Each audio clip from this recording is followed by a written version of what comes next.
Okay, in this tutorial, I'm going to be showing you how to complete task 4 of the assignment number 1, development population. And to complete this task, the first thing you're going to have to do is look back at this table that you completed in task 2, where you would have chosen a country, possibly the Ivory Coast or another African country in all likelihood, and filled out the data on that country. Now, in this task, you're going to be using this information in a slightly different way as you did in task 3. In task 3, you were asked to compare your country with the other country you picked. In this task, you're going to have to consider whether these facts and figures are good or bad.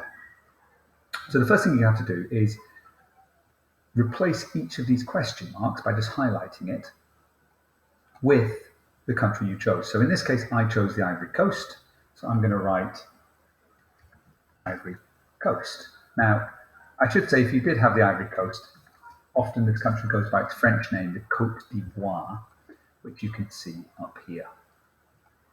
Now, a country like the Ivory Coast is poorly developed because they have a very something fertility rate at something, meaning women have something children on average.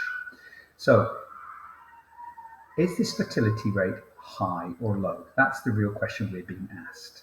And when we look at this number, well, is it high or low compared to the United States? Okay, so you need to type either high, if you think it's a high fertility rate, are they having lots of children, or you need to type low if you think they're not having many children. Then you have to think about what actually is the fertility rate. Okay, so yeah, that's quite easy to spot because the fertility rate is simply what is on the chart. So the Ivory Coast, it would be 4.9. So there's no choice there, meaning women have now.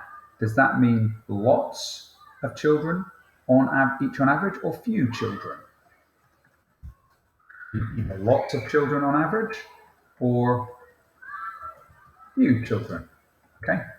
So sometimes you just have to fill in a number from a chart. Sometimes you've got to decide whether this is high or low. Let's just have a look at another example before we go and complete the table. So here we have life expectancy at 52. So have a look at the next statement. People only live to a life expectancy of, now there's no choice here, you just have to lift it from the chart. Now yours isn't necessarily going to be 52, just remember that, it really depends on which country you picked.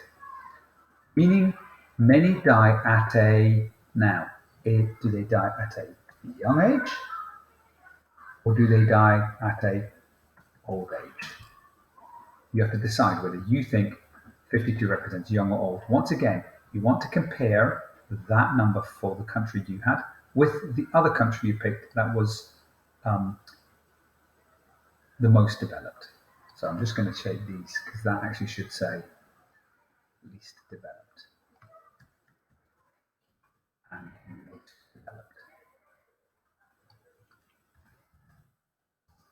Okay, so let's just have a quick little look at that. Our final one, I'll just do one more example with you. A very large proportion of the country work in agriculture. And now, once again, you pick the one for your own country. You can see the Ivory Coast, what it is 60. So we'll put it 60. Which suggests they make little use of now, if that number of people are required to work, what are they not using? So what do we use in the UK that means not many people need to work in farming? So what's the technology that allows us to actually create lots of stuff in the UK, whereas they have to do it all by hand because they don't use something? So you're going to think about a word there that best describes the reason why so many people have to work in farming. Okay, so that is how to do the Ivory Coast. You want to complete for your own country, if it was indeed different from the Ivory Coast, and then work your way through all of these different facts, changing the question marks for the correct word.